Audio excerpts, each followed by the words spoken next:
Good morning. Good morning, Tiny. Napulot ko itong baby kittens na to. Siguro mga 1 month plus to siya. Every evening kasi magpapakain ako ng mga stray cats doon sa kabilang kanto. Dinadalhan ko sila ng tag 2 kilos na dry food. Binibigyan ko kasi ang dami doon. Tapos nakita ko to siya na mag-isa na sa kilid ng kanal. May sipon, may sakit nga eh. May sakit nga talaga, kaya ninanursing ko siya ngayon. Napulot ko, kawawa, kaya binitbit ko siya, pauwi na lang dito sa bahay. Ayan, pinapainom ko ng gatas o ginagamitan ko ng syringe.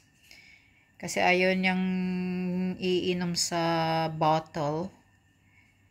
Yan, yun ay antibiotic. Tinutunaw ko ng tubig, binigyan ko siya kunti lang kasi ito kittens pa to eh. Bawal talaga na bigyan ng antibiotic, pero wala akong magawa kasi parang siya, talagang may sakit siya, mahihirapan siyang makatayo. Kaya nga naawa ako. Kapag mayroon akong nakikita na mga stray cats doon sa kilid ng kalsada na may sipon, may sakit, inaano ko yan, nire-rescue ko talaga. Pinapainom ko ng mga antibiotic.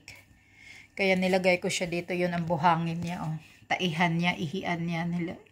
Yan ang buhangin. Yan na ganyan ang taihan at ihian ng mga pusa ko. At nilagay ko na lang siya dito sa loob. Tapos tinatakpan ko yung konti ng karton. Diyan ko na lang siya ilalagay. Kaya ngayon pinapainom ko siya ng konting antibiotic. Medyo na okay naman siya. Napulot ko lang kasi ito eh. Talagang kawawa eh.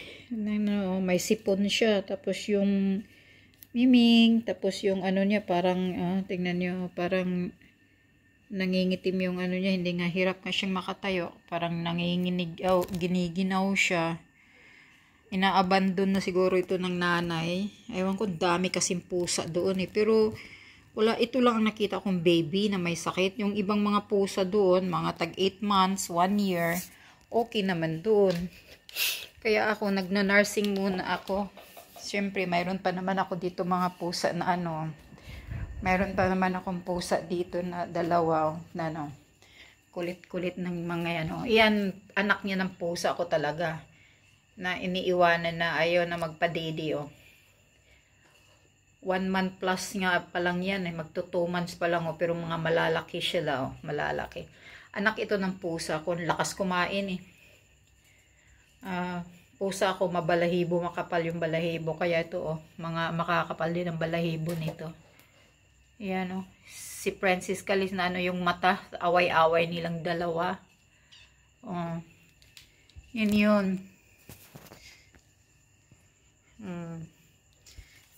Mga yan, mga babies ko, iba pa yung nasa labas na mga malalaki.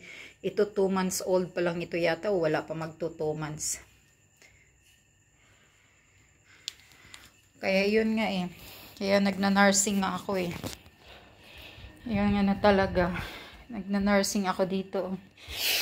Ay, Diyos ko po, kawawa ang pusa ko. Dito ko lang siya sa sahig pinapainom. Tapos mamaya ito lilinisin ko na naman. Kawawa Medyo na okay siya na nakainom siya ng antibiotic. Baby, are you okay? Ay, Diyos ko po.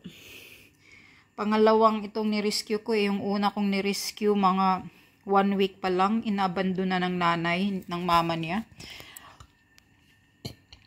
Nirescue ko din yun, may sakit din. Pero aywan, pagdating ng 1 buwan, namatay kasi siya eh. Na poison, nakakain yata ng insekto sa kusina ko kasi pinalakad-lakad ko lang siya dito sa kusina. Nakakain yata siya ng insekto na poison na lason. Wala pang 24 hours, patay, diretso. Kawawa, 1 buwan lang sobra yun eh. Din yun, nirescue ko din yun. Ito tulog ka na? Baby, tulog ka na? Kawawa Ayaw naman uminom ng milk sa bottle, kaya ginagamitan ko ng yung injection. Ang inaano ko, ni-inject ko sa bibig niya yung gatas. Cat milk yan. Bili pa talaga ako ng gatas para pang baby sa pusa. Ay, anyway, hanggang dito na lang. Umaga na, inaantok na ako. Early morning na dito.